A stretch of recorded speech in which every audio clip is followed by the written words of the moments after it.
morning. Everyone may be seated. Mr. Ball, your next witness. My name's Paul. Mr. Neil Heslin. Mr. Heslin, will come in front of me, please. I swear you in. Raise your right hand. Do you solemnly swear or affirm under penalty of perjury that the testimony you are about to give shall be the truth, the whole truth, and nothing but the truth? Thank you so much. Come have a seat here in the witness stand. I know you heard me say it, but I'll say it again. There's water. There are microphones. If you are loud enough, you won't have to lean in too far. I'll let you know if we can't hear you. Remember to let the lawyers completely finish their question before you begin your answer. Take your time. If you don't understand something, ask for clarification. Try to answer out loud in words. And try not to. It's not an easy thing under any circumstances testifying, but particularly in this, okay? The only thing I ask is that everybody did counsel speak loud. I don't hear that well. Okay, great. Let's use the microphone, and if you're not going to use it, you'll project your voice. I certainly will. Could we maybe pull the mic? And he just needs to, the chair moves, right? You can just move the chair a little closer. Yeah, hopefully that'll work.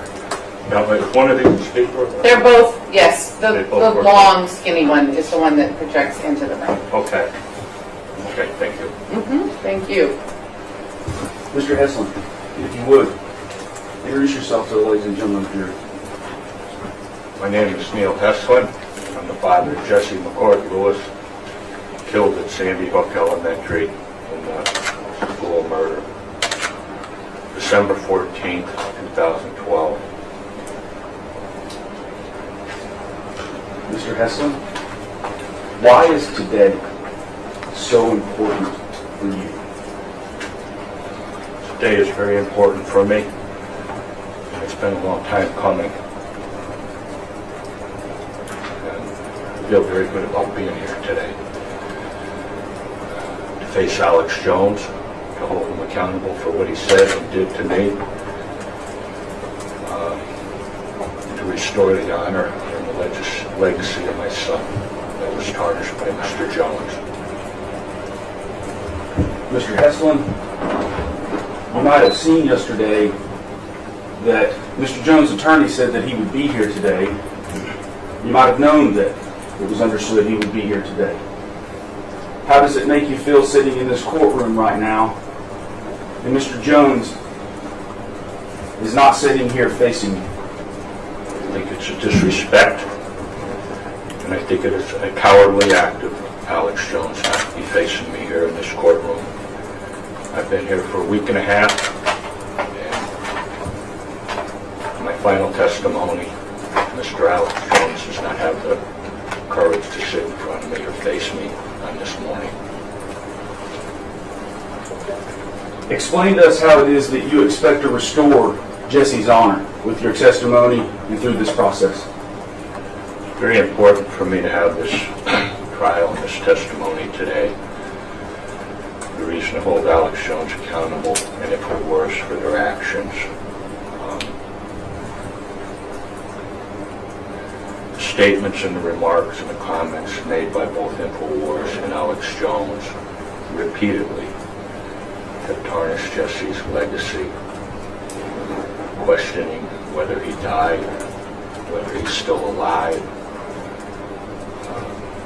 I can't even put in words how difficult it is to lose a child, regardless of that age, and under such brutal and horrific circumstances.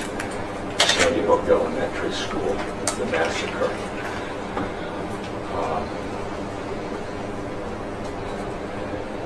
It's something that sacred should have never been touched, or brought into a conspiracy theory, a hoax.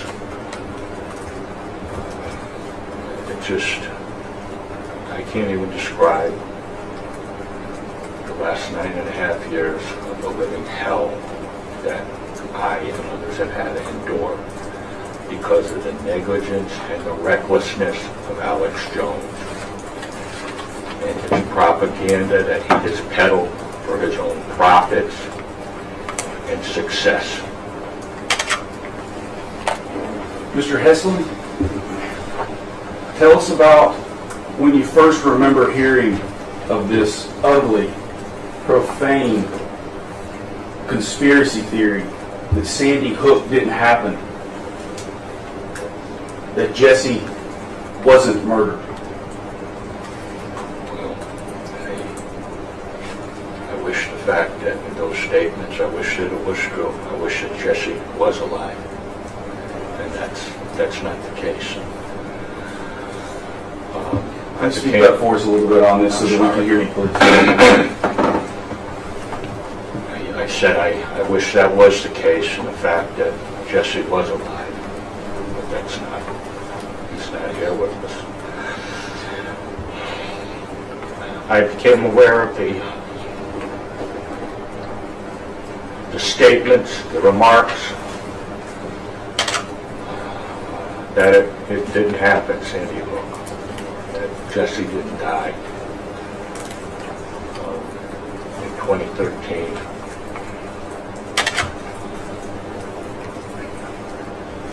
And how did it make you feel? In 2013, months, weeks, days after Jesse's murder, hearing that people were beginning to believe this thought that in fact did not happen. It was very disturbing. I was suffering at that time, mourning the loss of my son.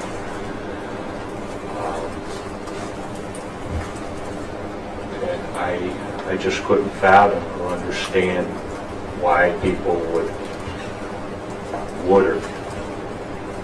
question such a horrific tragedy. And a loss, I still to this day can't fathom it. It's taken me years to understand the dynamics and the depth of this conspiracy theories and the hoax that are out there and promoted by Alex Jones and InfoWars. And it goes a lot deeper than just the statements and the remarks and the broadcast. It resonates out to followers. And what was said about me and Sandy Hook itself, it resonates around the world.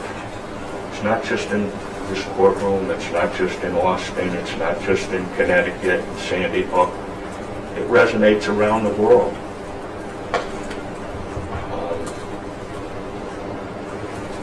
And as time went on, I truly realized how dangerous it was. And the extremists that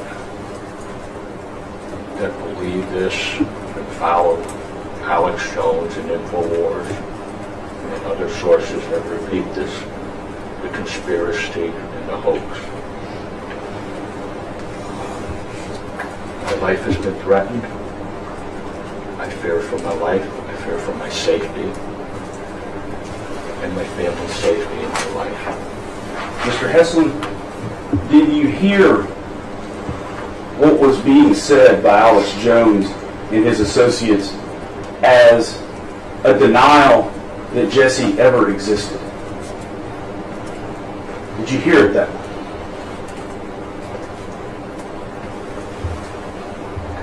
Can you explain that a little better? Sure. Denial? Denial by who? When Alex Jones and his associates said that this never happened, did you hear them saying that Jesse never existed? If it never happened, then he never existed. I think you told me that that's the way you've heard it from time to time. Yes, it is. How did hearing other people tell you essentially that Jesse never existed make you feel? It's hurtful. But when you like to step back and finish the first answer in the first part of that, when it's stated that Jesse's was fake, that is an indication that he didn't exist and he didn't live. He did live. I was blessed with 6.5 years.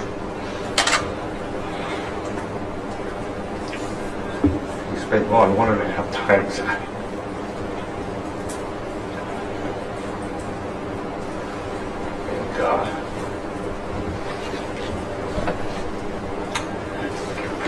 But I cherish those days, those years with Jesse. Take your time, Mr. Hesselman. There are some tissues there, Mr. Husson. The allergies are bad here, I guess. Sorry. I'm all right. I know what you're doing today is incredibly difficult. It is. Mr. Hesselman, It reopens the wounds that have never really healed, never really closed. It never will. I only hope after this trial, and the outcome of it, I'll be able to put this behind me. Mr. Hesselman, Put an end to what's been said about Jesse, myself, and Sandy Hook, the tragedy. tell us if you would about your son, Jesse.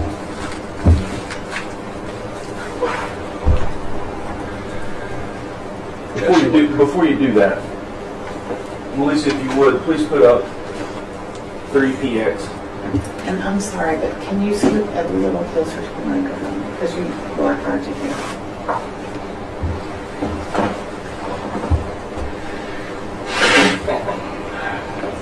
You'll notice that I put up a picture of Jesse. How old was he when this picture was taken? That picture was taken about 2 weeks or so before Jesse was murdered. That was his class picture. And we didn't get that class picture till a week or so after he was killed, or maybe after the funeral. That exact picture I carry with me every day, right here in my coat pocket. Tell us about Jesse, if you would please, about the child that Alex Jones said never existed. Jesse was 6.5 years old when he was brutally murdered. He was an energetic young child, happy, always wanted to help people. The heart as big as gold. He was a force when he came into the room. It was like a tornado came by. He had a very strong, clear voice at a very young age. If he was standing behind you, you'd think it was a 40-year-old adult speaking to you. He was an old soul.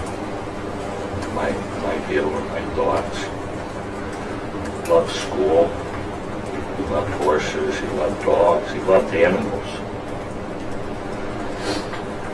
Some of the things he enjoyed most in life were soccer, fishing. We have a trout stream near our home.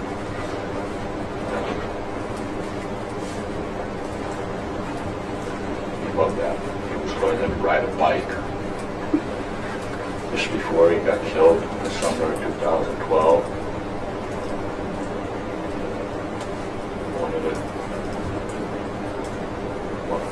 The most fond memories were in school. They were just learning to add. It's the basic 2 + 2 is 4. And then they learned that if you put a 0 on that, it would be, 20 would equal 40. So he figured out the more zeros you had, the bigger the number you'd end up with. And he was so proud of that he could add such large numbers. Simple as it is, but it was he was just so proud of that. I have dyslexia. I don't read very well.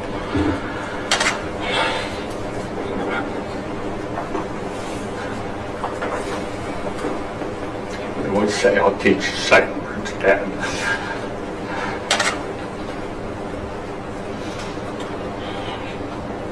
I'm sorry.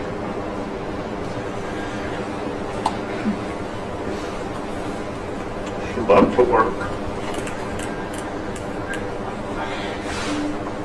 I'm gonna catch her breath right now. Loved to earn money, collect bottles. Do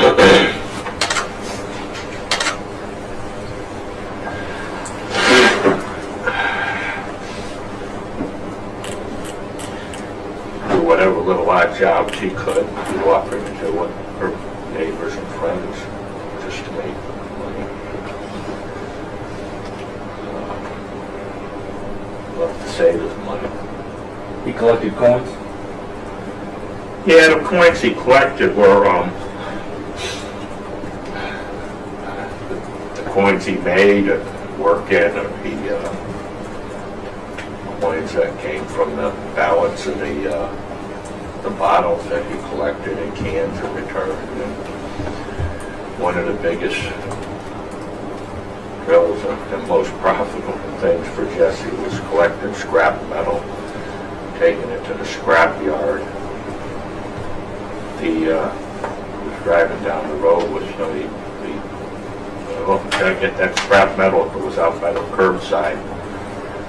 We had a pile in our backyard. Periodically we'd go get loaded in one of the trucks and he'd take it to the scrap yard and he'd make his money on it.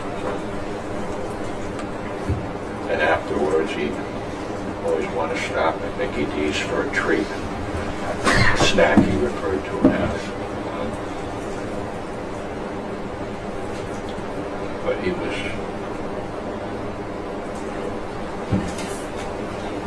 the best. Oh, buddy.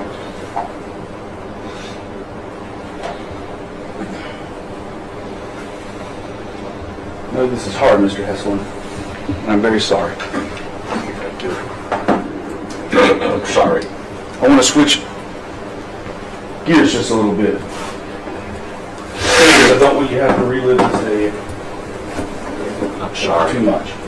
Sorry, I didn't say You don't this need with to you. apologize. You do not. Yes, you do not need to apologize. I'm sorry that we are here. Tell me when you first remember hearing about the man Alex Jones. I heard the name Alex Jones and I heard the name InfoWar early on, after the beginning of 2013.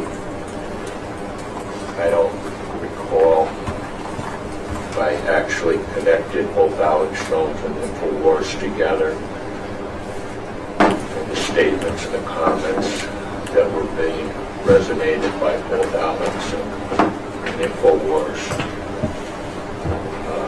Took a little bit of time to compile and put everything together. I tried to ignore it, tried to put it out of my mind, not feed into it. As time went on, it escalated quite a bit more. There was a lot more out being peddled on the internet. And social media platforms was being brought to my attention more often, more frequently. It was be asked by rational, sane people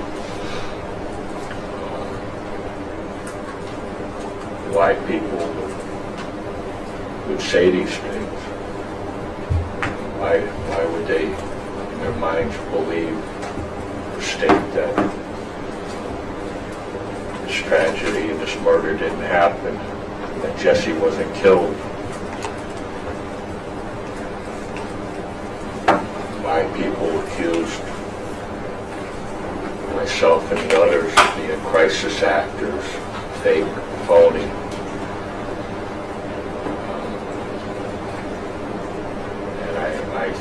It took me a long time to really understand the dynamics of it, and I couldn't explain that.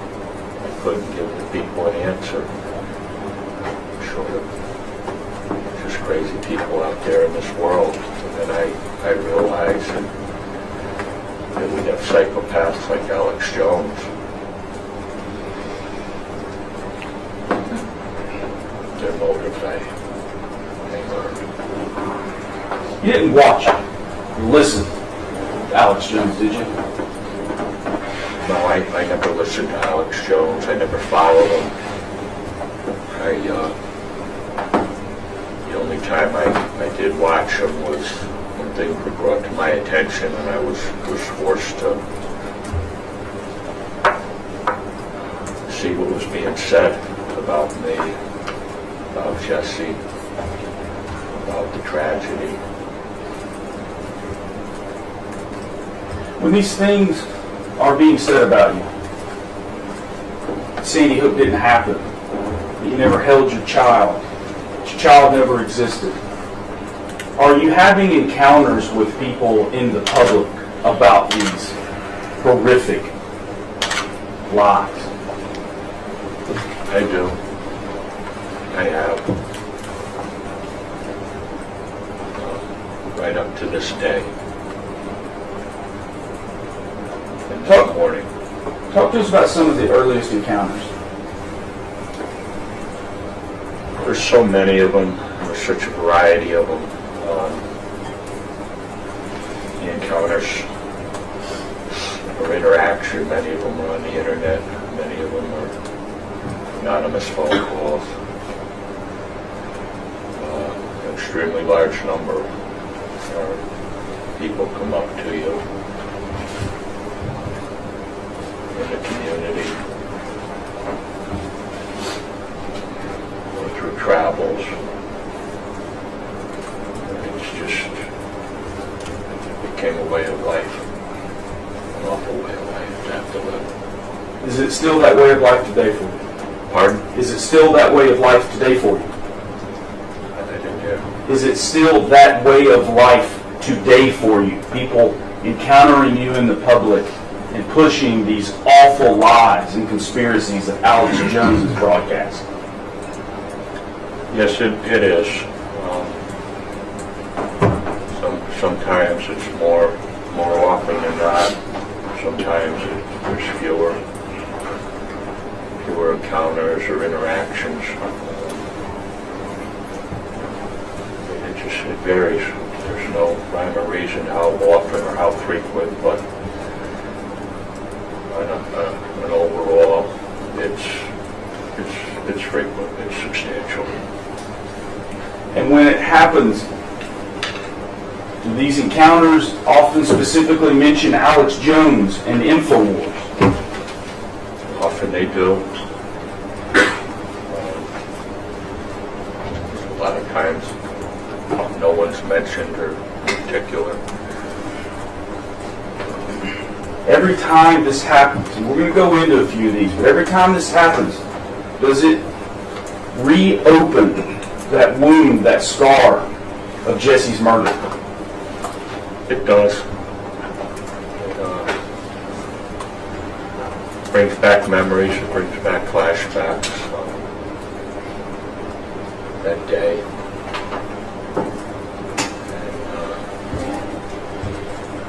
And brings back the memories of when Jesse was alive, was to have those memories, pictures of them.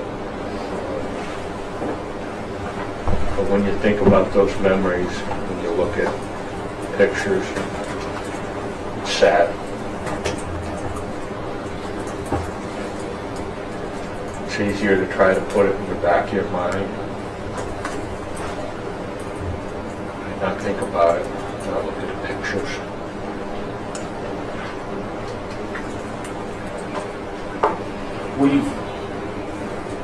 We've in this trial heard about the interview that you gave to Megyn Kelly. Yes. You've seen some stuff with that, and obviously you lived it, right? Pardon? You lived it. You gave an interview to Megyn Kelly at her request. I did. Tell us why you did that, Mr. Heslin. I did that interview for a couple of reasons. hopes of reaching Alex Jones and trying to get him to stop what he was saying and doing. I never attacked Alex Jones viciously or negatively. In fact, that interview was around Father's Day. I believe I even wished him a happy Father's Day. And I remember thinking and stating how lucky Alex was.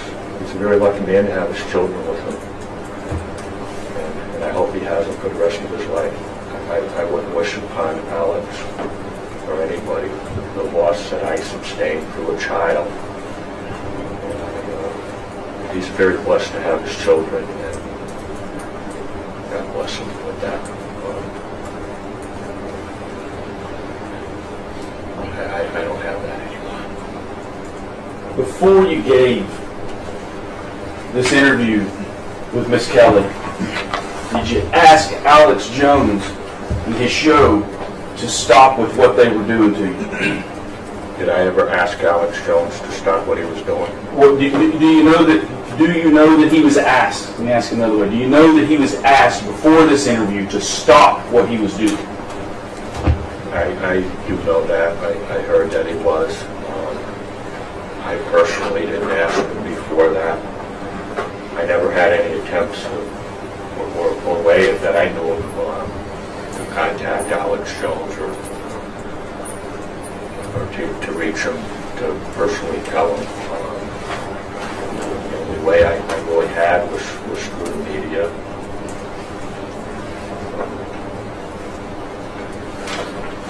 And after that Megyn Kelly interview, in April of 2018, you first became aware of Owen Shorter, broadcaster, a newscaster, an employee of Alex Jones. Correct. I'm going to play what's already been played, a cut of it, Plaintiff's Exhibit 23, and after we play it, I'm going to ask you a few questions. Okay, sir? Yes, sir. All right. Play that for us, please, Melissa. You would remember, let me see how long these clips are. You would remember if you held your dead kid in your hands with a bullet hole. That's not something that you would just misspeak on. So let's roll the clip first. Neil Heslin telling Megyn Kelly of his experience with his kid. At Sandy Hook Elementary School, one of the darkest chapters in American history was a hoax. I lost my son. I buried my son. I held my son with a bullet hole through his head. Neil Heslin's son Jesse, just 6 years old, was murdered, along with 19 of his classmates and 6 adults, on December 14th, 2012, in Newtown, Connecticut. I dropped him off at 9:04. That's when we dropped him off at school with his book bag. Hours later, I was picking him up with a body bag. Okay, so making a pretty extreme claim that would be a very thing vivid in your memory, holding his dead child. Now here is an account from the coroner that does not corroborate with that narrative.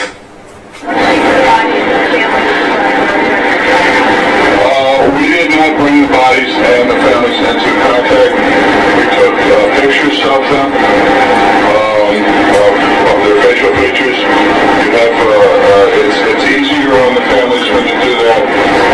There is a time and a place for up close and personal in the grieving process. But to accomplish this, we felt it would be best to do it this way, and you can sort of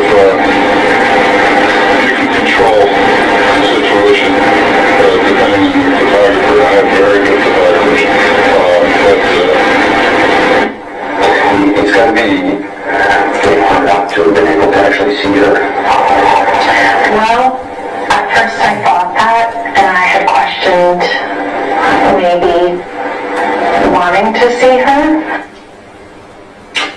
Okay, so just another question that people are now going to be asking about Sandy Hook. The conspiracy theorists on the internet out there that have a lot of questions that are yet to get answered. I mean, you can say whatever you want about the event. That's just a fact. So there's another one.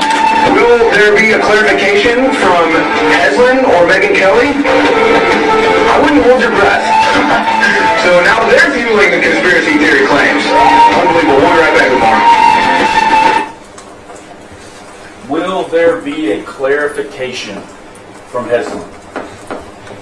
Sir, I would never take this moment away from you. You have the floor. Yes. I did hold my son over his head. Jumping head on that. And the other people saw Jesse with a bullet hole in his head. It was an open casket. Jesse had, as it states on his death certificate, he died of a gunshot wound to the head. There was a wound on him, looking down at him. It would be on his left, or his right side, would be on the right side. There was a mark where he was gazed by a bullet. It was described to me as bullet splatter later, but it was clearly a gaze, but he was gazed by a bullet. The fatal shot was to his forehead, and it just blew to Caroline, just to the left side, the center of his forehead. It shattered his skull.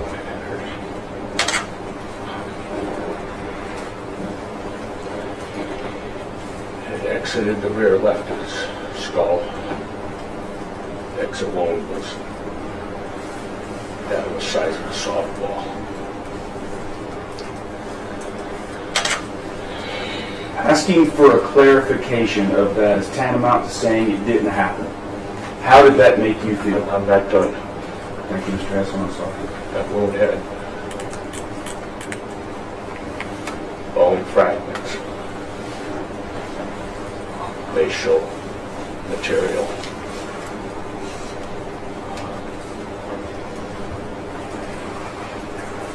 That's the mind.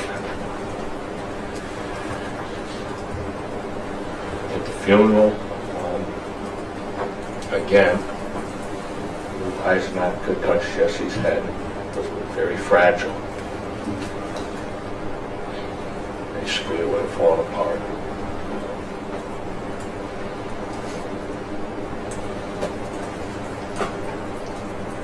Died 2 feet from his teacher.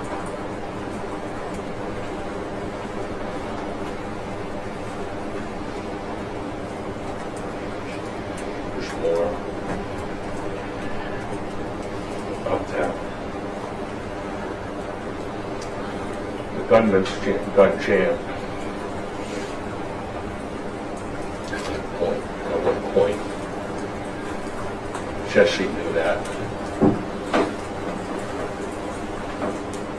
At that moment, Jesse yelled for his classmates to run. They did. 9 of them are alive today because of his actions. 11 survived.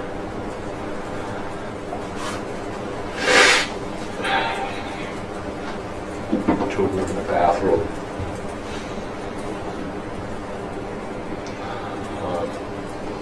Jesse died of him.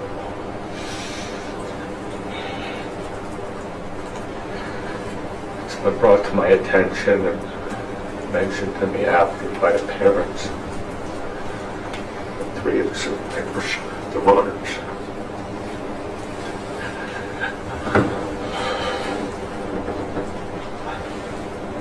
Thank you.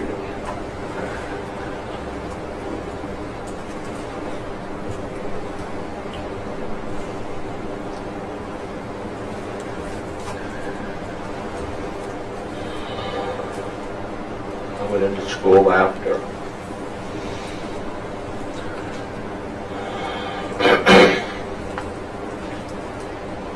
Lot was cleaned up. But the only way to describe it was like a combat zone. Lock was shot out, toilets were shot out and shattered. windows were shattered. Point of entry, the glass still remained on the ground. Walk up to the school, the front door is there to the right of the front door. There's a big plate glass. Adam Lanza shot the glass out, went into the building. And I was rampage.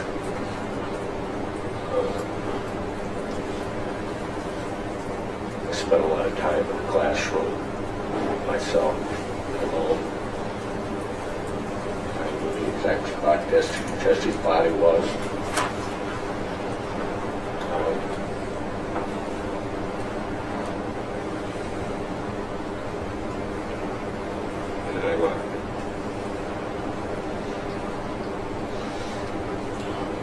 School was later torn down.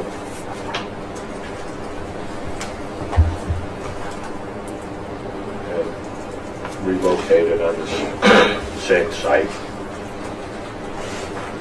where the murders occurred, in the school, the building, the classrooms. That's referred to as the sacred ground. I'll describe it as a silent memorial. It's just a mound with some trees around it. Some paver bricks. I just refer to it as some other site. I visited that almost every December 14th.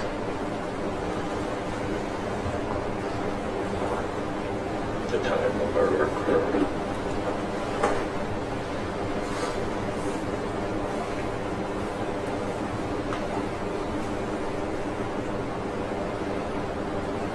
Mr. Hesslin, may I ask you a question? Yes, sir. Thank you. Every time that you hear this lie that Alex Jones has pushed, does it make you relive everything you just told us?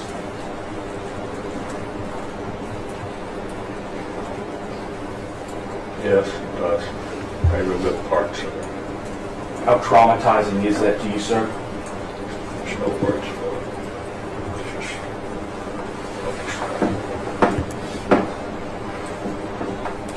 I get anxiety. My stress level goes way up.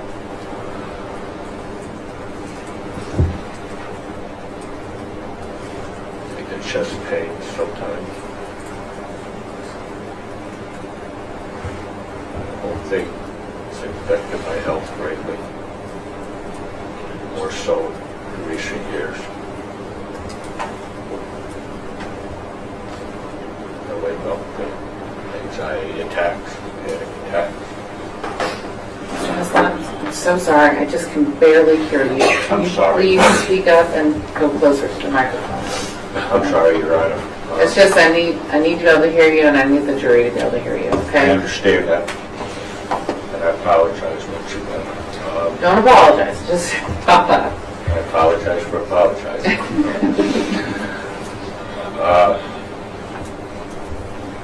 I wake up at night with panic attacks sometimes.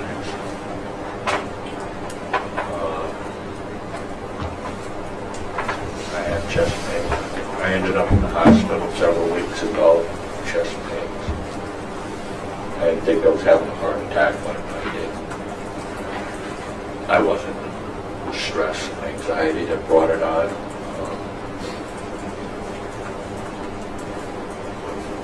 Not a healthy thing. And I hope with the outcome of this trial, that will subside a lot.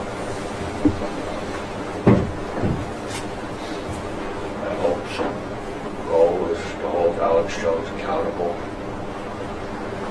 and be able to walk out of this courthouse very soon with this all behind me. Move on with my life.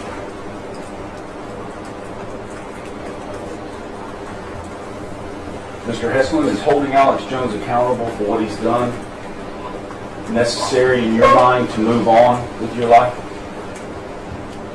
It is. this trial is the only way I can restore my credibility and reputation. It's been destroyed and damaged by this constant attacks and this peddling of conspiracy and hoax. At one point I was called, I was accused of being a liar. I lied about nothing.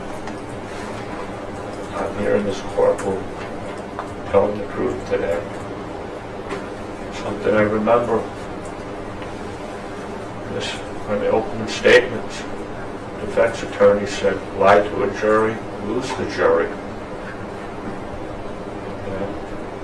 I would never come and lie. I have never lied about any of this.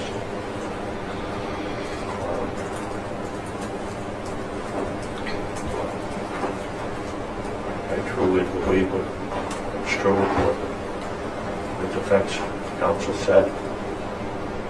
Very true words, very good words.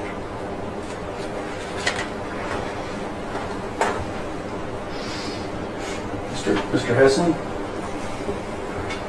I understand that your house has been shot at, while people yell Alex Jones' name in InfoWars. Is that correct? That's correct. Tell us about that if you would, please. 2 years back, my home was shot up. Vehicles were shot up in my yard.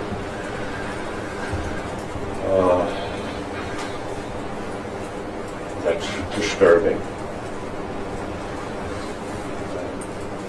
Facts are, this trial was supposed to happen a month ago, in April, I guess it was, and it was postponed due to the bankruptcy filings. The proximity of that time when this case was put on stay. Somebody drove by my home shouting out the window, Alex Jones, and it sounded like gunfire coming from the vehicle.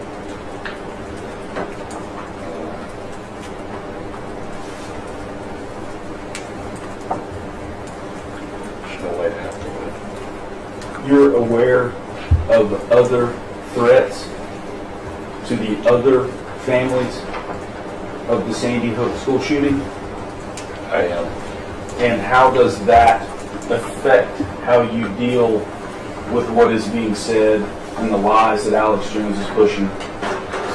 I have my own threats and safety to deal with and worry about. So you have to make it. I'm not making it for you. I object to Legal objection. relevance to other things.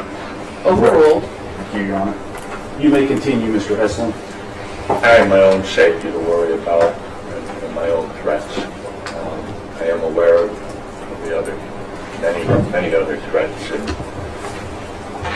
situations that have happened. Some of them overlap of all the families, not just targeting one in particular. It's disturbing. I feel bad for the other families that they have to endure that too. I endure it. I have to deal with it. I don't wish it on anybody.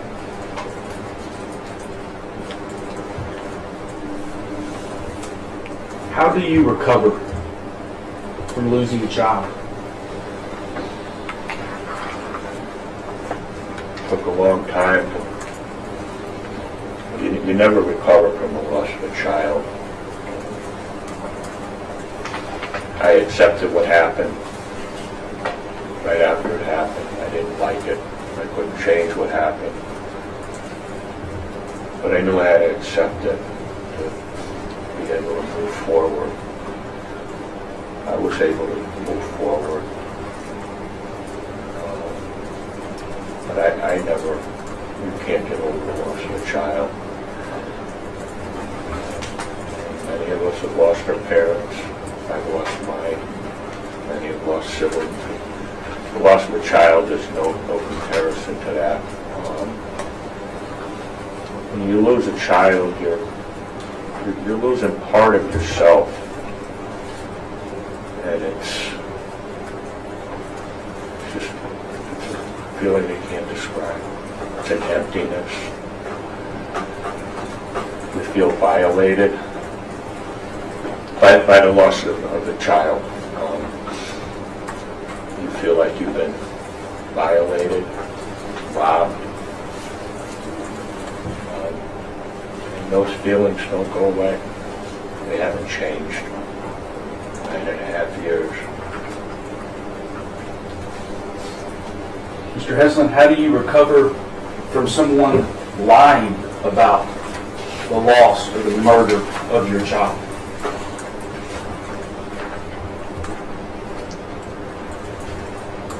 Hold them accountable for their actions.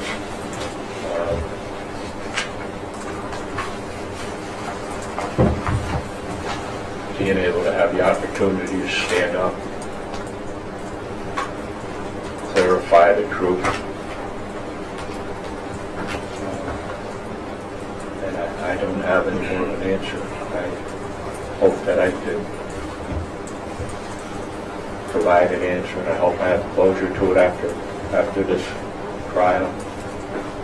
There have been some questions about an apology versus a payment for damages. If you could, explain the difference between those two in your mind. Alex Jones's policies or apologies are worthless at this stage.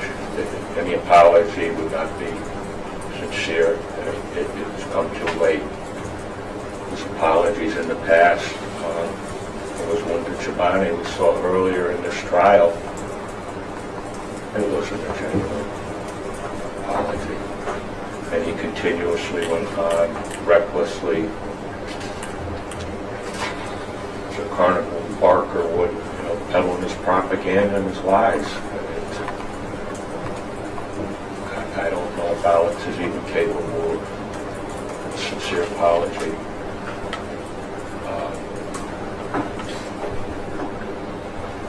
What was the other part of the question?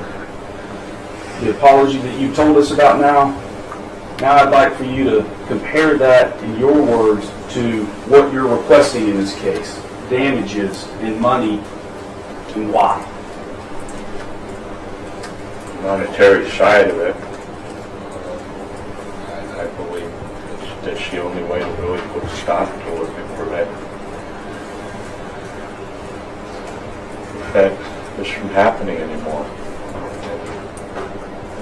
It's clear an apology hasn't worked for Alex Jones. He hasn't been sincere. And when you give an apology, you don't turn around and say, I'm sorry, and recklessly do what you did before. You apologize. That's not an apology. It's just useless words. There's got to be a strong deterrent for Alex Jones to prevent him from peddling this propaganda and to put a stop to what's being said to me and about the tragedy and about Jesse. And that, with that, I'm able to restore my credibility, my reputation, and Jesse's legacy and honor, as he so much deserves. He will have been 16 years old. And all I remember him as was a 6.5-year-old boy. He'll always be 6.5. He's been driving now, probably, instead of riding a bike.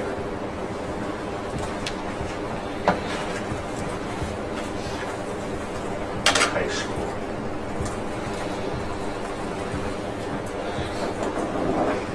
I wouldn't be here today if he was here.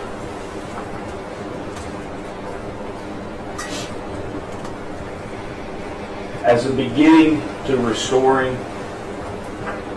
Jesse's honor, I'm going to ask my last question. Share for us, if you would, one of your favorite memories of Jesse.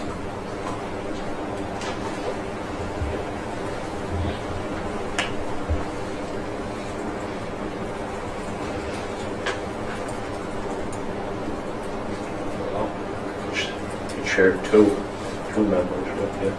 You sure can. The best memory was the day he was born. I first held him and saw him.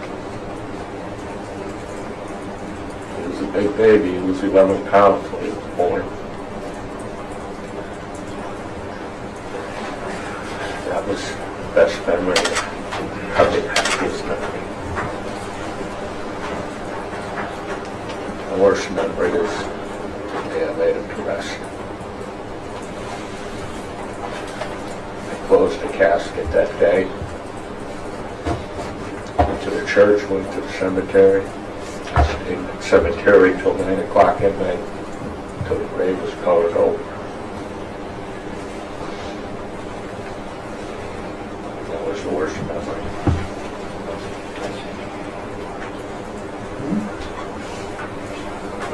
Thank you, Mr. Heslin. I appreciate your courage and your time today. I don't have any other questions. All right. Can you keep going right now, Mr. Heslin? I'm good. Okay. Mr. Reno?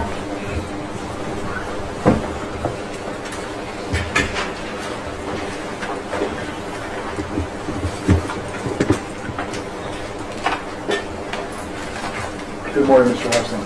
Good morning. As a father of a 6-year-old myself, I am very, very sorry for your loss. Thank you. God bless you and your son too, or your daughter. God bless you too, sir. I have just a couple of questions, and I don't want to keep you on the stand very long. There were a couple of things I just wanted to clarify.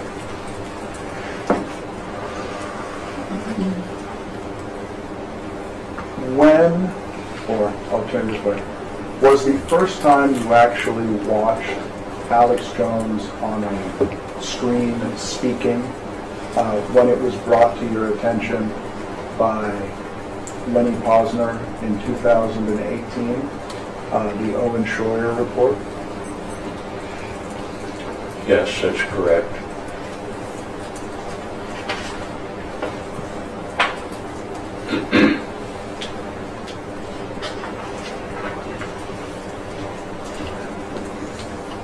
I understand how painful this whole experience must be for you. And I respect your choice, whichever way it went. Have you chosen to watch the rest of the broadcasts that we have in evidence, or have you chosen not to watch any more broadcasts?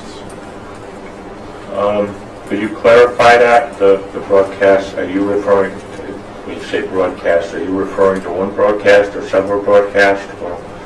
So we have in evidence broadcasts from InfoWars from 2012 and 2013 and 2014 and 2015 and 2016. And then we have the Owen Schroyer InfoWars broadcast in 2017. Yes. And my question to you is, I know you watched the Owen Schroyer broadcast. Correct. Have you chosen as part of this, what's going on here, to watch the others, or have you chosen not to engage with them? Okay, thank you for clarifying that, sir. I have watched, I don't know if it's all of them, I've watched a large number of numerous ones. After it was brought to my attention by Lenny Posner, that Snow Posner's father, Snow was killed too, in the school shooting. I did look a little deeper into broadcast clips and that. But I never watched Alex Jones' show. I became more aware of who Alex was, and he had a show or platforms or social media.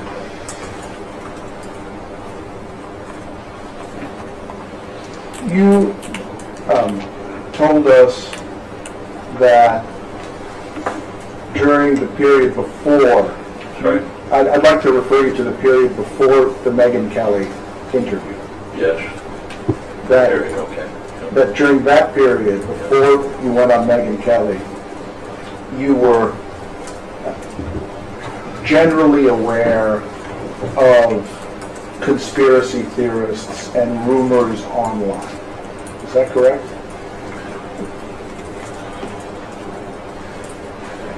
Yes and no. I was aware of the statements, the comments, the remarks. It took a little bit of time to really put it together, what the conspiracy and a hoax was. There was just so much of it, and it was all intertwined.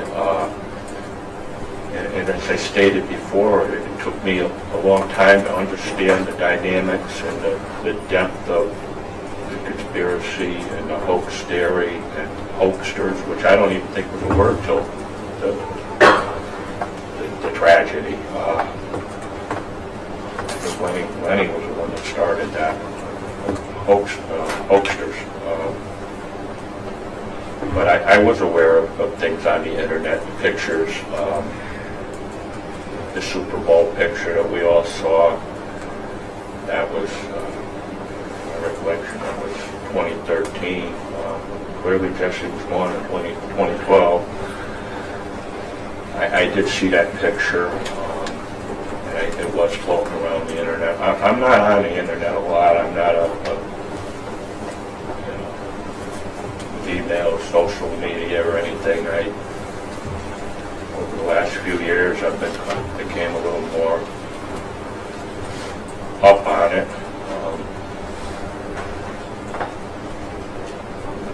Even phones, I still prefer an old-fashioned phone. Yeah, hope that answered your question. It does. Clarified it. It does. And so what I took from your answer is that you were, although you'd never seen Alex Jones' show, you were generally aware that there were a lot of people online that were engaging in conspiracy theories about the tragedy at Sandy Hook. Is that correct? I didn't know who they were or how many or anything.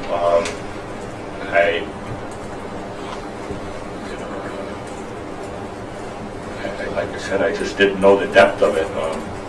You go on the computer, or somebody sends you an article or tells you to look a link up or something, and you look it up, and that's about as far as it went. I never really, I didn't compile everything together until it just grew on me. I learned the connection between them all and how one feeds the other, and with Alex, he had a platform and he had a very strong voice and he had a lot of followers, and statements and remarks and comments resonate to a lot of people. You have other people that fuel that fire, the comments and lies and propaganda that's being repeated by InfoWars or has been repeated by InfoWars. And Alex Jones, and the way to describe it is, Alex was the one with the match that started the fire. He's there with the tanker, and other people are bringing pieces of wood and fueling the fire. That's because Alex has such a large platform through the internet.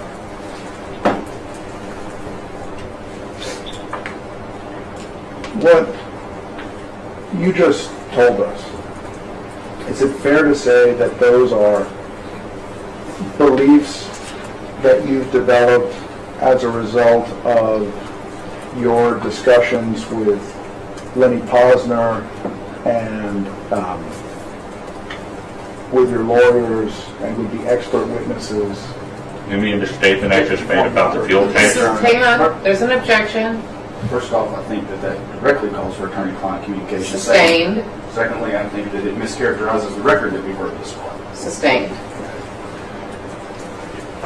So does that mean I can answer it? No, sir. He has to ask you a different question that doesn't violate the rules.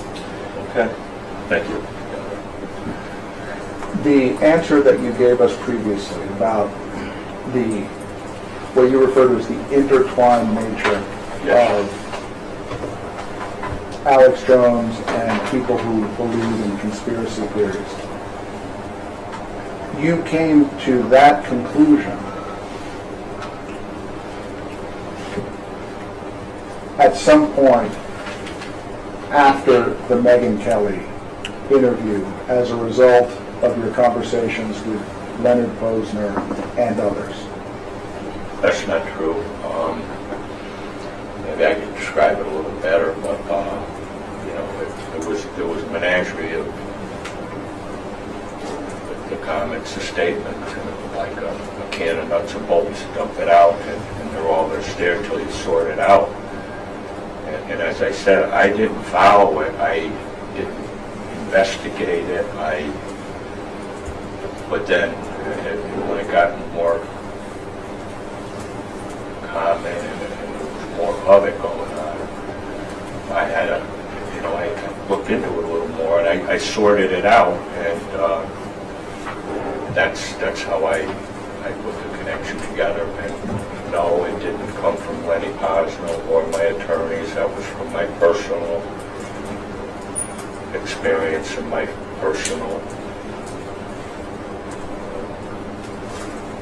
put it into perspective for myself. And this belief, I'm sorry, sir, have you finished? Or in relation on harassment. And this belief that you formed it in or about 2017?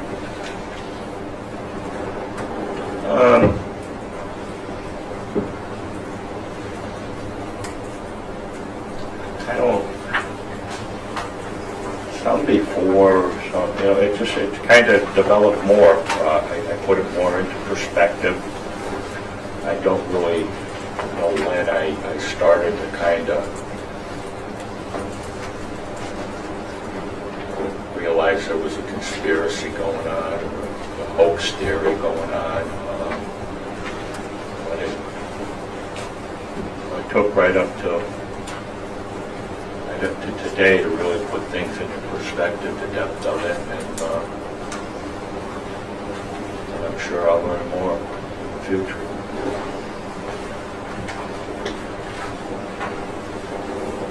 Would you accept the possibility that the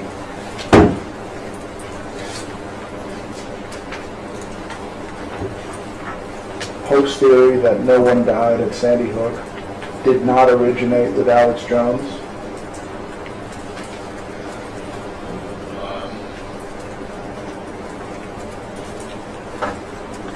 I accepted that. As a possibility. Not accepting or not accepting anything. I heard what you said. It was repeated by Alex and rebroadcast on InfoWars. Whether it originated there or not, I personally have no knowledge of where it actually originated, but it was broadcast and publicized on, through Alex and InfoWars, so it fueled the fire and resonated around the world and through his followers.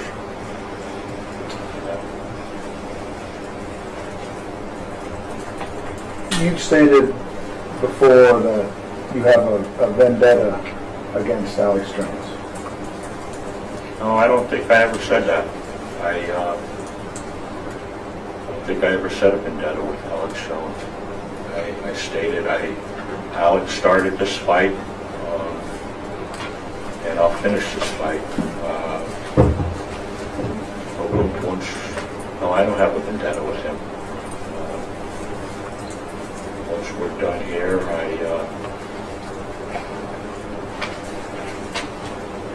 no, I don't have an ongoing vendetta with him. Just solely about what was said and done to me, and accountability and being responsible, and move forward from there.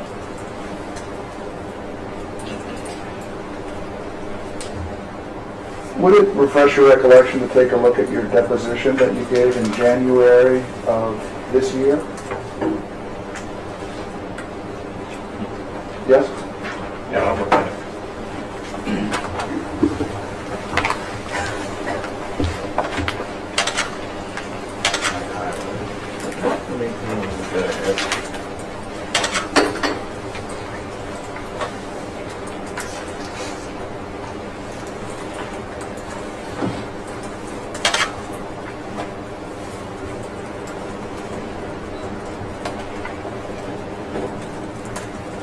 Yes, it says, my vendetta is with Alex Jones and what was said and done to me. And that's what's got to be set straight. My battle is with nobody but Alex and Schroyer and Infowars, and that's correct.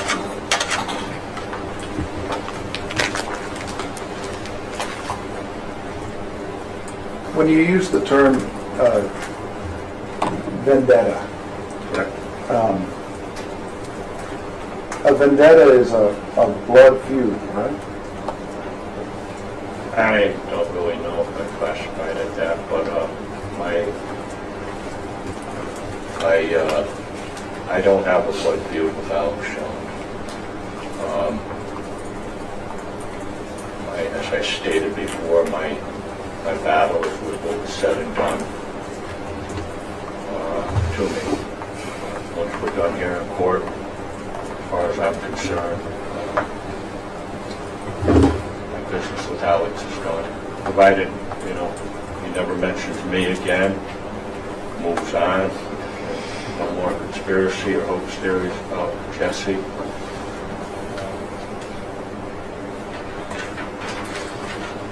I have no blood battle with Alex Jones.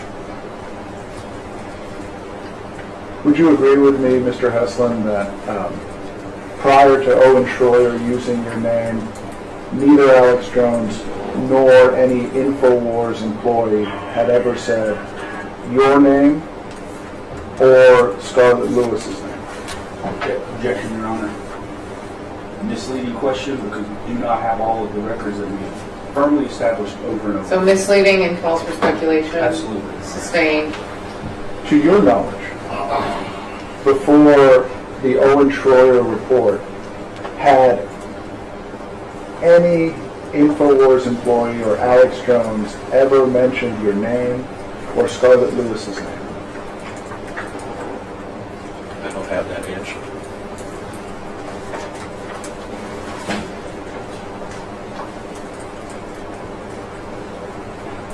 Generally, I feel, and I don't know if you feel. Said what? I feel like death is a very private event. Would you agree with that?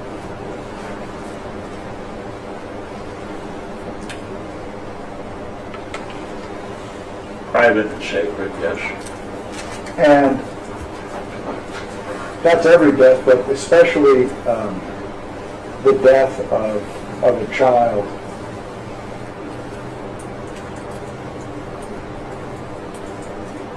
I agree with you.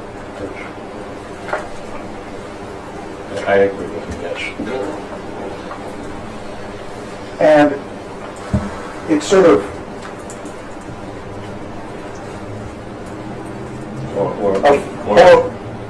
Or it should be.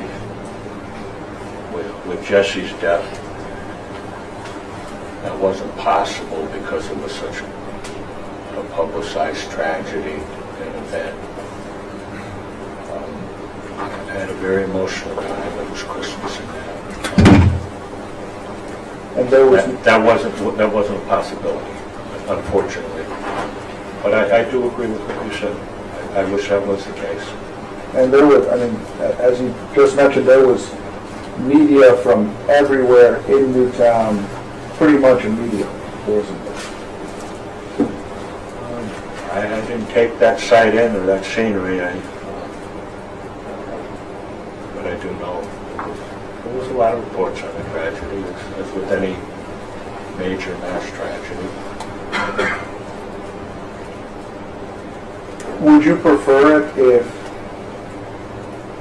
no media were involved ever when there's a mass tragedy like what Adam Lanza did at Sandy Hook? No, it's really an in-depth question. I think definitely it's newsworthy, a tragedy. I think it's something that should be covered by reputable media. I think there should be as much respect and privacy as possible given to the victims or the directly affected. But that's almost an impossible task because the names become part of the news.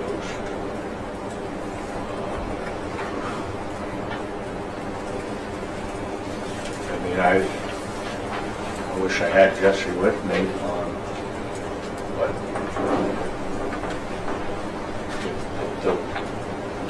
the loss, I don't want anybody to take it away, but if I had to choose the way he died, and I'm not saying that like, a way up. I wish it never happened, but it wouldn't have been. It wouldn't have been a mass tragedy. I wish it could have been a private. I wish so. But that's not to say I want to be real clear with the jury and everybody else. That goes for the media too. I'm not saying I wish he was here, but I'm saying that there was a choice or a different. I wish he had perished in a different way, if he had to, in a private way. Sir? Yes, sir. Do you find it disrespectful when politicians and media pundits descend upon a mass tragedy and immediately use it to further political goals? Objection, relevant, speculation, disgusting. It is not relevant, so that is sustained, and I will not respond to the rest. Don't answer them. No, sir.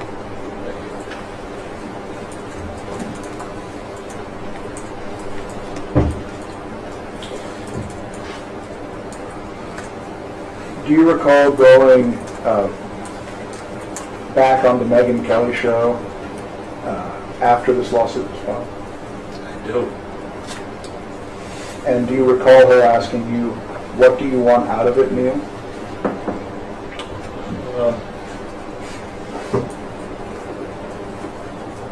I vaguely remember the question, and I don't clearly remember my response to it. Would you agree with me that your response mentioned nothing about money? I don't recall.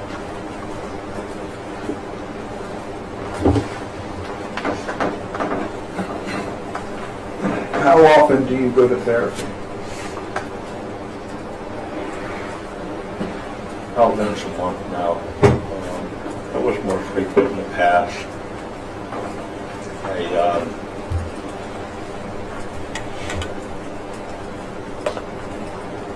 I think I'm on a pretty good path of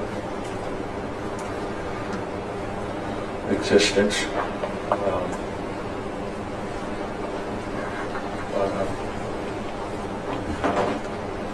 I need the therapy still. I'm sorry, sir. I need the therapy still, you know, just to stay mentally and until it's just good to be able to talk about it. Have you ever wanted to go to therapy more often?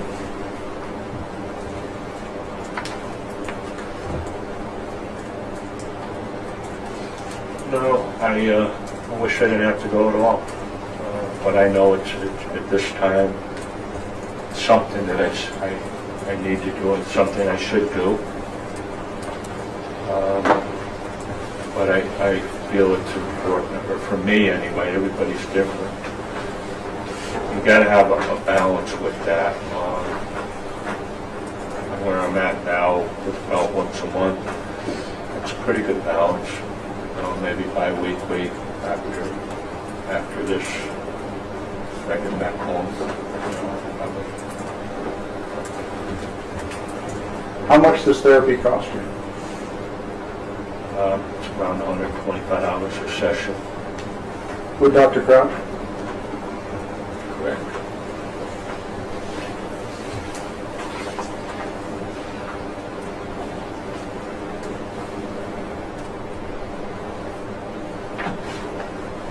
After the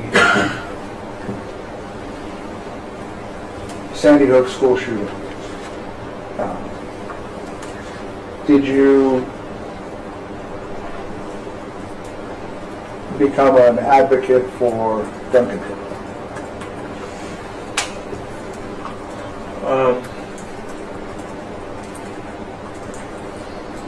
It wasn't my intention. It's probably viewed that way.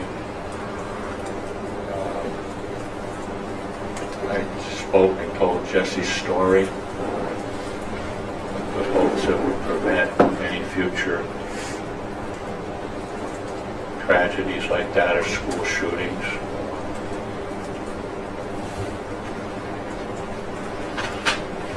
And you know, in the initial part after I told Jesse's story, it was something that I think everybody needed to hear.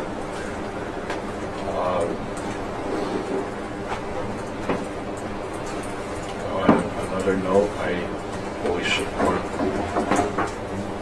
you know, better school security and a lot of improvements across the board with everything. Everything can be improved upon. You testified before Congress, is that correct? I did, sir. In December of 2012, 6 days after the murder, you went on CNN and spoke to Piers Morgan, true? In that time, approximately, I don't recall the exact date, but yes, I did.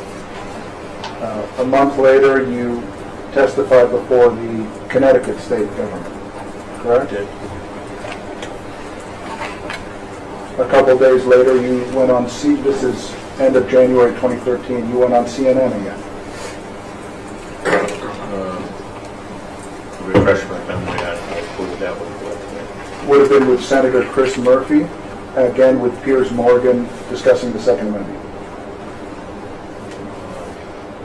I don't recall that. I do recall going up. I was on CNN after the initial Piers Morgan.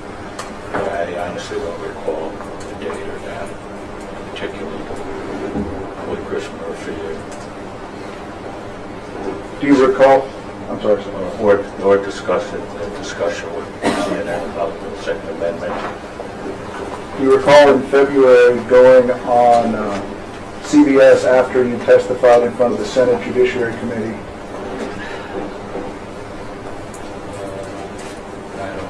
I don't recall. No.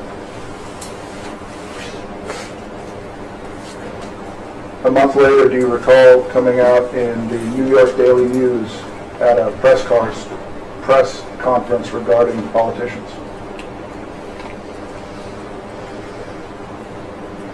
I don't recall it.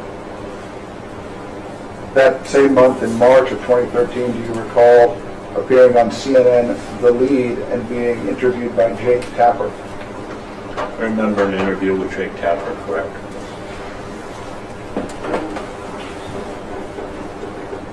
You're familiar with an organization called Demand Action that advocates for gun control? It's the same.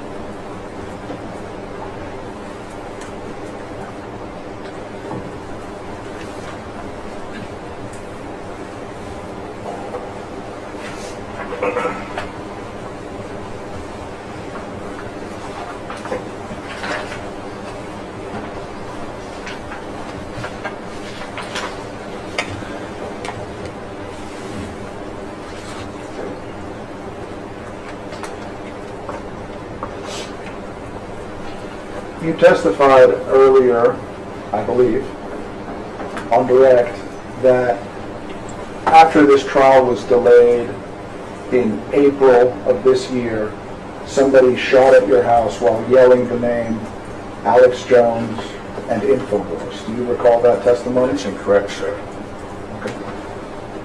Changing the words with that. That's not truthful. Will you tell me what it is? What I said was, I don't know exactly, you probably know when the trial was started. It was in April, correct, when it was supposed to go forward before?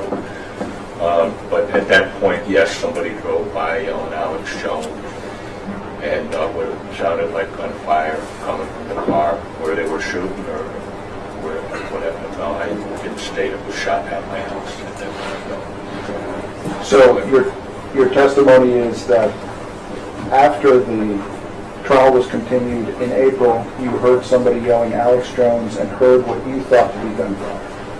Correct, that's what I stated.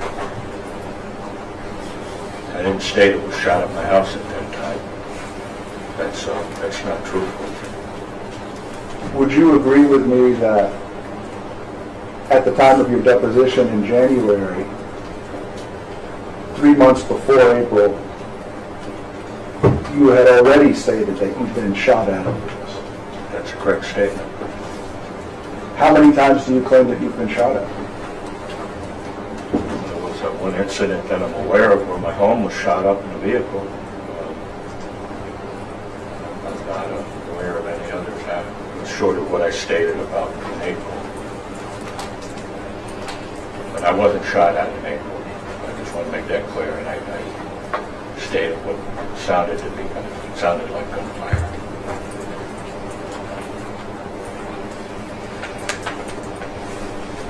You'd agree with me that that's a crime?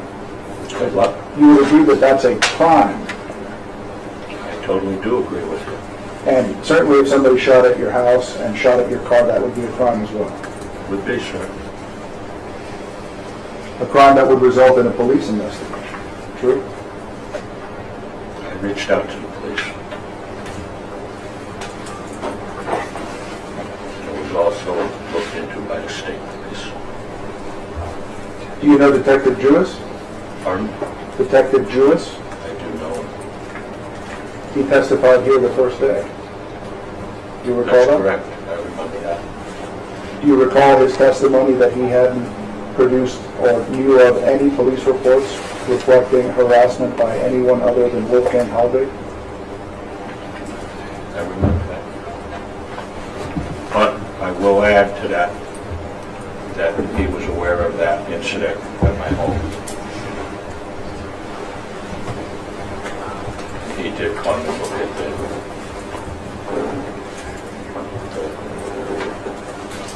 bullet holes. No further questions. All right. Mr. Ball, do you have more? It's Very 10. briefly.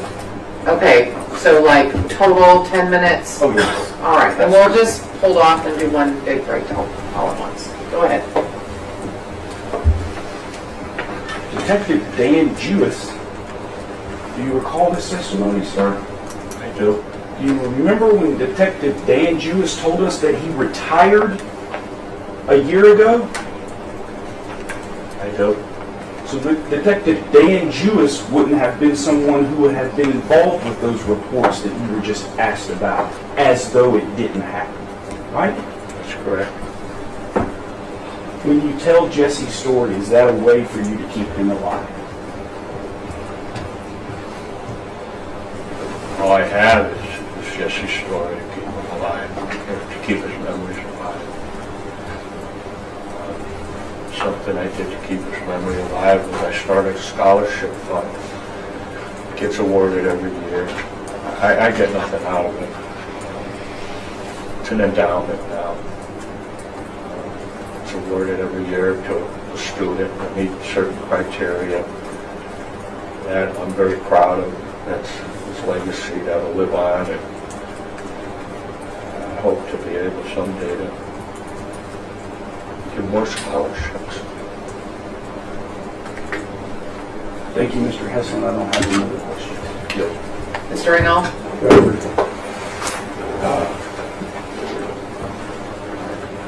You talk about, you told us about telling Bessie's story.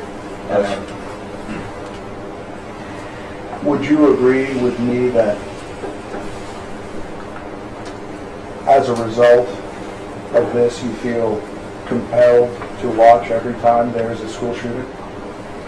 What? Objection, Your Honor, outside scope. Sustained.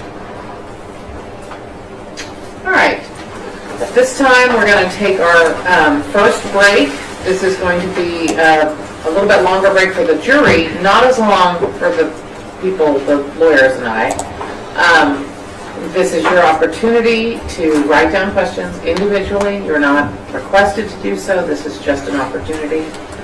Remember, all of my prior instructions, they are still in place. No research, no conversation about anything that's happened in this courtroom. For the jury, it'll be about a 30-minute break, but get the questions in, if you have any, at the beginning, please. You may be excused. All right. And then for you, Mr. Heslin, you can go visit with your team, but you'll have to wait in the hallway when we come back until... I'm sorry. You know their team. You have seen it. You're right. I apologize for boring you with more explanations. All right. Anything else needed? All right. I'm going to go work on some other stuff. The only thing, Your Honor, would be if you want to, just reminding the court if you wanted to watch that video. That's it. That's what I'm going to go work on. Okay. Yeah. You can go on down, Mr. Heslin.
Days after. That is a decided issue in this case.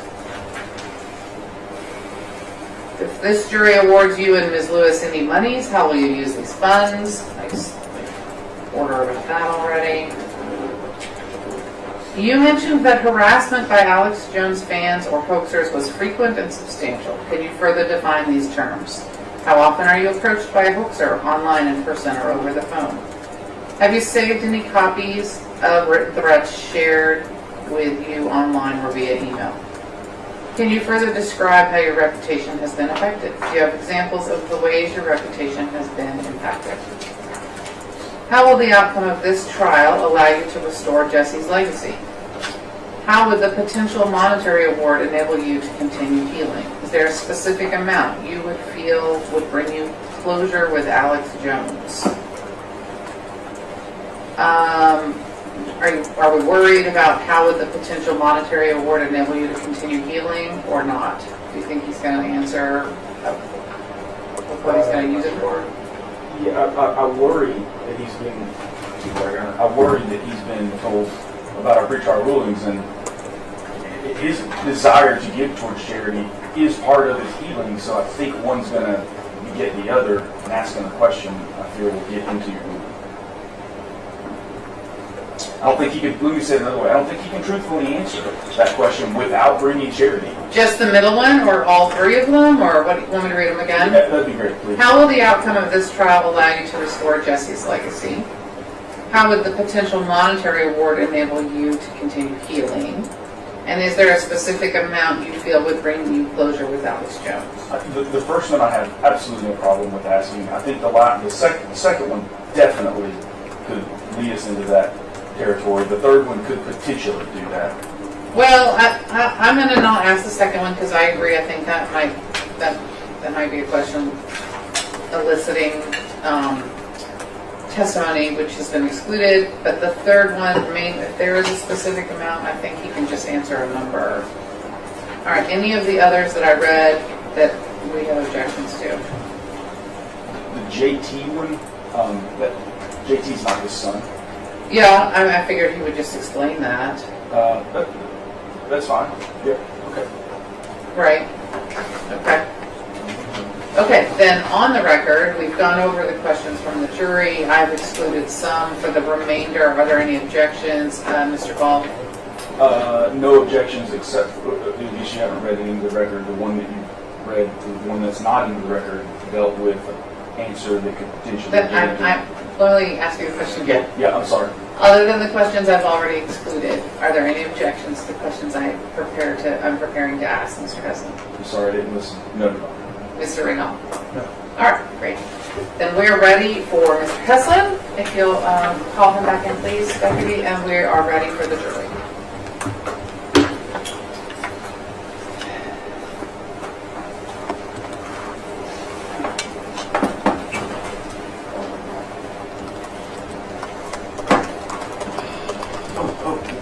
Do we want to talk about, because the moment he's done, I'm going to call.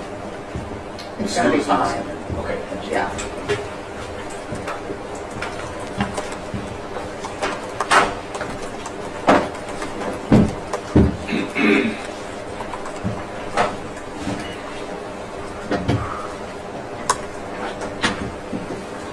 So demonstrative, but not as evidence. Correct, Your Honor. That's fine. Yeah, I read it. Everything that she says or pictures, they're all admissible. It would all be admissible. So. I think I might have just said I read it. I watched it. I understood every conversation.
right, you may be seated.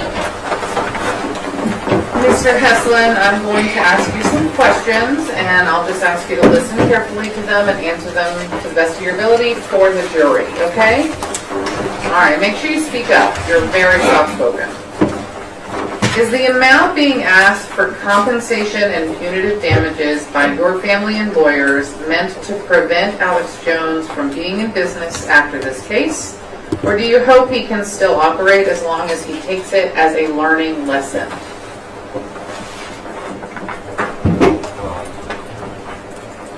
I hope he can still operate and be successful and take it as a learning experience.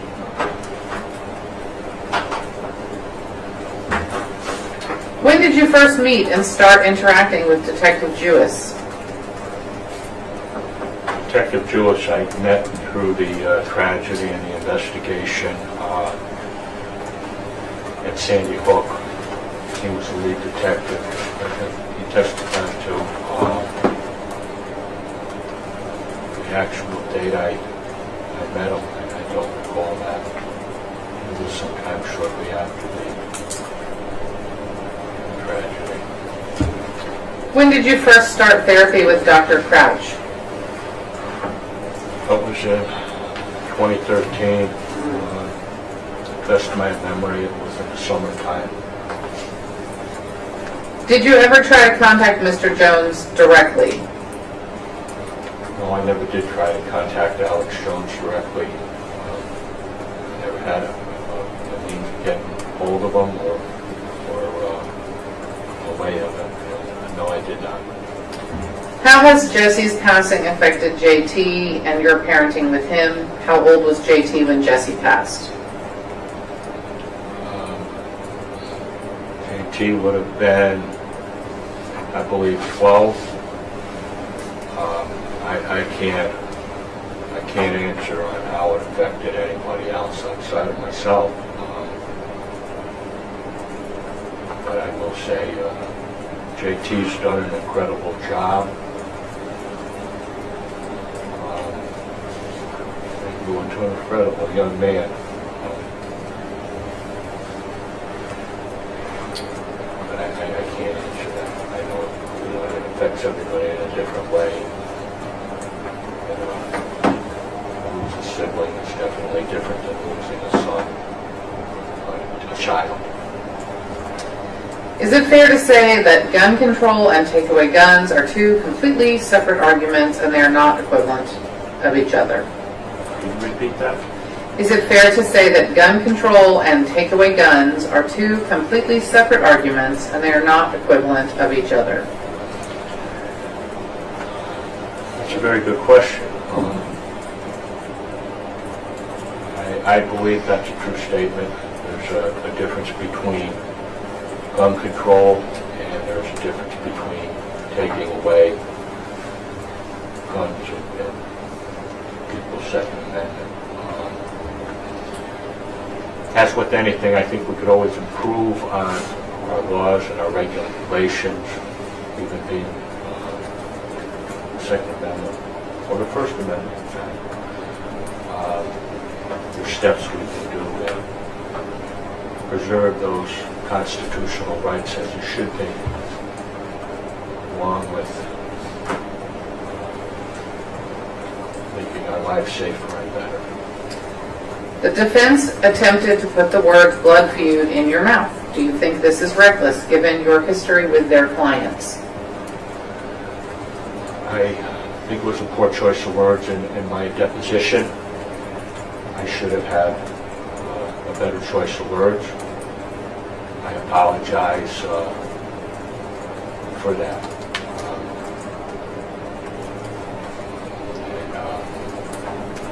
Anybody that has affected or they took it in negatively or wrong way, it was a poor choice of words. And as to be clear and stated before, my only business is just to settle the business with Alex Jones through the legal proceedings in the courtroom. I wish Alex Jones no physical harm or any more than that. Just accountability and responsibility. system. How were you not aware of Alex Jones after your Megyn Kelly interview, which Alex claims was a hit piece on him? Did you not watch the segment? I did not watch the segment, the segment that they broadcast about me, sure. Yes, the Megyn Kelly piece, the whole Megyn Kelly. Let me just read you the question. Read it. How were you not aware of Alex Jones, how were you not aware fully of Alex Jones after your Megyn Kelly interview, which Alex claims was a hit piece on him? Did you not watch the segment? No, I didn't. I didn't watch the segment until a later date. Approximately the beginning of April, it came to my attention. I had no knowledge of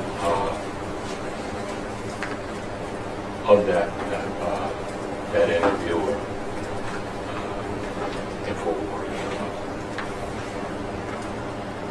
statement for broadcast. You mentioned that harassment by Alex Jones's fans or hoaxers was frequent and substantial. Can you further define these terms? How often are you approached by a hoaxer, either online, in person, or over the phone?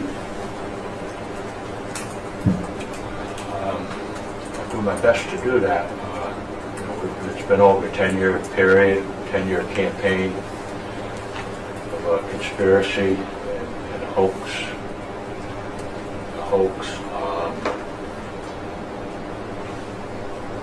Sometimes it's more frequent and more often and a larger volume than other times.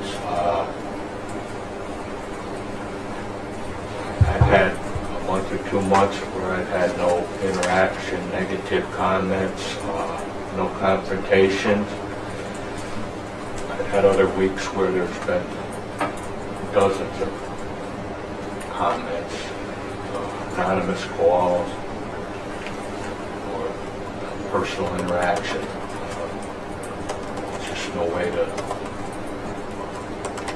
really get an more accurate description of that. Have you saved any copies of written threats shared with you online or via email? As I said, I'm not a big email person or computer person, not even like cell phones. They're kicking around, some of them, a few of them. But I probably should have categorized them, but I haven't. Something that I don't really care to remember. The easiest thing to do when you get the call or you get a message or an email is kind of just push it away, ignore it.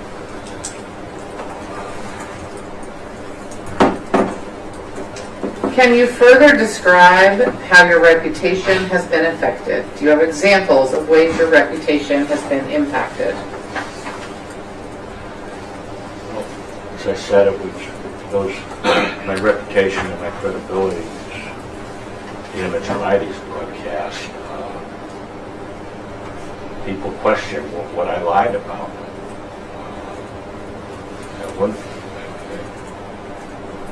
It's hard to even go to do a job for somebody or work or give a price.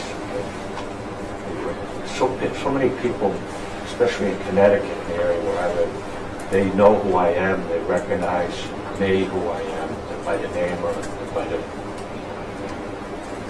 person. It just always seems to come up. You've done jobs and you could be working on the job and then whether they look you up or what, I don't know. But if the topic comes up, what did I lie about? What was fake about the tragedy or what didn't happen? As I stated before, it's just, people can't fathom it. I guess unless you're not a rational person or a sane person, maybe you could. But sane and rational people just can't wrap their mind around it and understand it. How will the outcome of this trial allow you to restore Jesse's legacy? Well, the outcome of this trial, it'll set it straight that Alex Jones was wrong with what he said and did. And my hopes is with that, I'll be able to declare Jesse's legacy and his honor, and moving on in the future, we won't have to deal with the conspiracy or the hoax theories about Jesse or myself, but mainly Jesse. He's the one that deserves it.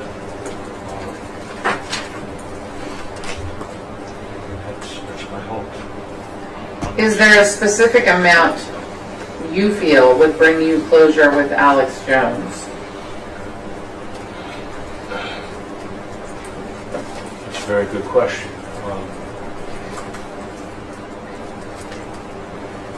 It's not really about the closure.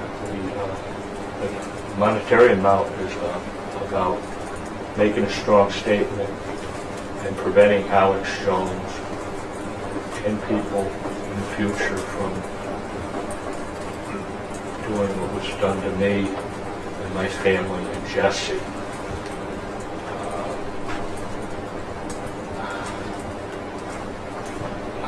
I don't, it can't be a slap on the wrist.